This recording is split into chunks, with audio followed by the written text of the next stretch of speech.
Big boss season 7 promo విడుదలైంది. ఆ promo కానీ ఒకసారి చూసుకున్నట్లయితే బిగ్ బాస్ మాట్లాడుతూ బిగ్ బాస్ హౌస్లో కెప్టెన్సీ టాస్క్ అయితే మొదలైపోతూ వచ్చాయి. ఈ టాస్క్లో మాత్రం కొన్ని వస్తువులు అయితే బిగ్ బాస్ ఇవ్వడం జరుగుతుంది. ఆ టాస్క్లో నీటిలో వేసిన వస్తువులు మునుగుతాయి, ఏటికి మునగవు అని గెస్ చేసి చెప్పిన వారు ఈ టాస్క్లో విన్ అవుతారని చెప్తారు. అయితే చెప్పలేని వాళ్ళు ఈ టాస్క్ నుంచి తప్పుకోవాల్సి వస్తుందని చెప్తారు.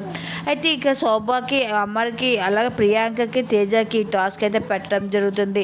గౌతమ్ వచ్చి ఒక్కొక్క వస్తువు తెచ్చి నీటిలో వేస్తూ ఉంటాడు. ఆ వస్తువు మునుగుతుందో లేదో ఇంకా ఈ నలుగురు చెప్పవలసి ఉంటుంది. ఇక ఒక వస్తువు తెచ్చి వేయడంతో ఇంకా చాక్లెట్ తెచ్చి గౌతమ్ చూపించి ఈ చాక్లెట్ నీటిలో మునుగుతుంది చెప్పడం అని అంటే శోభ ఇంకా చాక్లెట్ మునుగుతుంది చెప్పుతుంది. ఆ చాక్లెట్ మునుగుతుంది. అలాగే చాక్లెట్ కవర్ తీసిన చాక్లెట్ కూడా అడుగుతారు. అలా ఒక్కొక్కరు ఒక్కొక్క అభిప్రాయాన్ని వాళ్ళు చెప్తూ వస్తారు. అయితే ఈ టాస్క్ అయితే ఇలా సాగుతూ ఉంటుంది. అయితే ఈ టాస్క్లో ఎవరు విన్ అవుతారని మీరు అనుకుంటున్నారో మీకున్న అభిప్రాయాన్ని తెలియజేయండి. ఈ వారం కెప్టెన్సీ టాస్క్లో ఎవరు కెప్టెన్ అవుతే బాగుంటుందో మీ అభిప్రాయాన్ని తెలియజేయండి.